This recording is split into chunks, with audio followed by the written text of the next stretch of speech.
From a young age, I had a fascination with old photographs or old images and what that meant and the power that they had.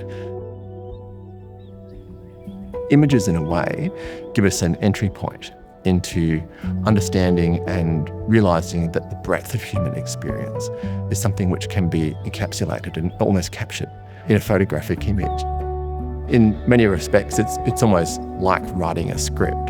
We're looking at the narrative and the way history unfolds. I'm quite fascinated by them and actually really, as an artist and just as an observer, love looking at them. And so they find their way into my work. Hello, my name's Danie Mellor.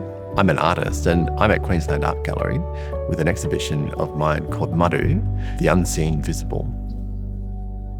This exhibition is an exploration and a discovery of the way images can tell stories, the way they convey our sense of connection to place, but also, very importantly, how we as viewers and audiences might interact and understand and interpret historical and contemporary images.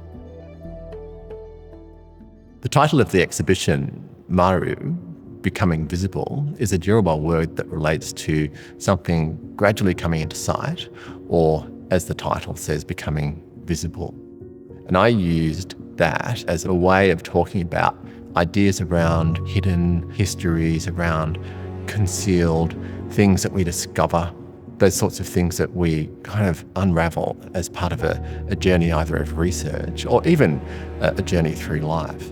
It relates to my photographic practice, which embraces infrared photography and the potent symbol or analogy of infrared in that it reveals a hidden world which is not visible to our eyes. Photography is a very powerful tool. As a painter, one might think the world is being captured or shown or drawn or painted in a subjective kind of way. A camera or film, or in this case, a digital file, might capture the world differently. What I like to do is bring those two things together. In my way of working, in the process, my preparation and research involves both. I have no particular preference in terms of where imagery might come from, because it can give rise to really interesting sorts of outcomes and compositions. And looking at those things that have an underlying relationship and bringing that to a painting or a print and then giving it some sort of context. Semiotic reading of images is a very important element of art history and art theory. But in the context of this exhibition, defining the way history unfolds and is shaped through images and by the way they are read, that plays a part, but it's much more about how experience of people is shown in those works, how history is reconveyed in the works that I make, and that they are, in a sense, assembled. Some of the works in this exhibition explore relationship and the relationships between the people in the pictures and the compositions. And part of that is unexplained, and in many respects it's ambiguous, and it's left deliberately so. The works are narrative, but they don't necessarily provide a narrative or a story. In many senses, that's left up to the audience.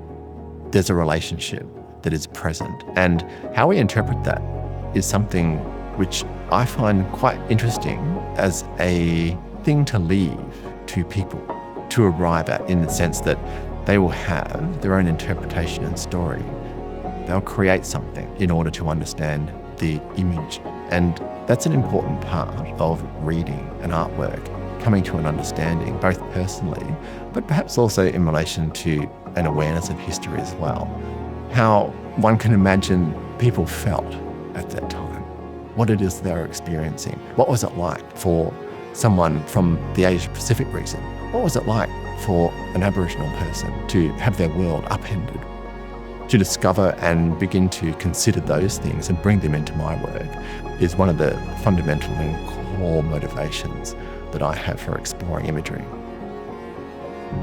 Historical photographs have a particular resonance that holds true. They're really powerful objects because they evoke such powerful emotions in people. And there's a certain comfort in the way that some historical photographs, particularly, they've travelled through time and we're looking at them now. And there's a kind of emotion and attachment to that, which I really enjoy.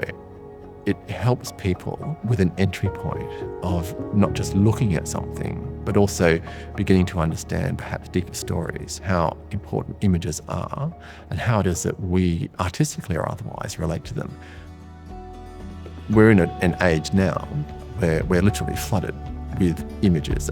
They're very much part of our lives.